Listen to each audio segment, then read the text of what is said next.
নমস্কার, ওঙ্কার বাংলা ডিজিটালে আপনাদের স্বাগত জানাই। আমি আপনাদের সঙ্গে রয়েছি অর্ঘ।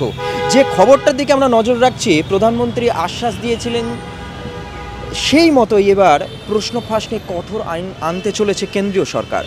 গতকাল রাত্রিরে 12:30 প্রায় 12টা নাগাদ মধ্যরাত্রের দিকে প্রধানমন্ত্রী তার নিজের ইনস্টাগ্রাম এবং ফেসবুক ডিজিটাল পেজ থেকে তিনি জাতির উদ্দেশ্যে ভাষণ দিয়ে বলেন, আরও বেশি কড়া হতে চলেছে কেন্দ্রীয় সরকার। প্রশ্ন ফাঁস, নিট নিয়ে দিল্লির যন্তর মন্তরে লাগাতার আন্দোলন চলেছে।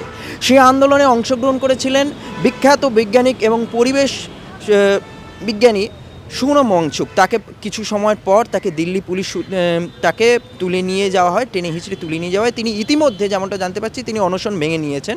জেপি নাড্ডার উপস্থিতিতে হাসপাতালে থাকা অবস্থায় তিনি অনশন ভেঙেছেন এবং সেই পরিস্থিতিতে প্রধানমন্ত্রীর এই ভাষণ যথেষ্ট তাৎপর্যপূর্ণ বলে মনে করছে রাজনৈতিক মহল। তিনি বলছেন, বৃহস্পতিবার রাত্রে একটি এক্স হ্যান্ডেলে একটি ভিডিও প্রকাশ করেছেন। তিনি সাফ তাতে জানিয়ে দেন, তো তরুণদের ভবিষ্যৎ নিয়ে ছিনিমিনি খেলা হবে না। পরবর্তীকালে কেবলমাত্র জরিমানায় সীমাবদ্ধ থাকবে না কেন্দ্রীয় সরকার, এমনকি জেলও হতে পারে। যদি প্রশ্ন ফাঁস হয়ে থাকে তাহলে তার বিরুদ্ধে জেল থেকে, হাজতবাস থেকে কড়া ব্যবস্থা নেবে কেন্দ্রীয় সরকার।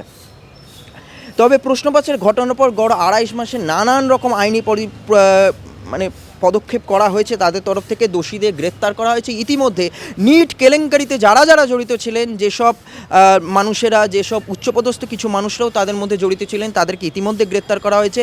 আবার পুনঃপরীক্ষা নেওয়া হয়েছে, তাদের রেজাল্টও বের করা হয়েছে। এর পরবর্তীকালে প্রধানমন্ত্রী কড়া আলটিমেটাম দিয়ে জানিয়ে দিয়েছেন, পরবর্তীকালে কেন্দ্রীয় সরকার থেকে শুরু করে রাজ্যের সরকারেও কোনো রকম পরীক্ষার ক্ষেত্রে লিক সংক্রান্ত কোনো সমস্যা থাকবে না। অন্যান্য সকল খবরের আপডেট পেতে চোখ রাখুন ওঙ্কার বাংলার পর্দায়।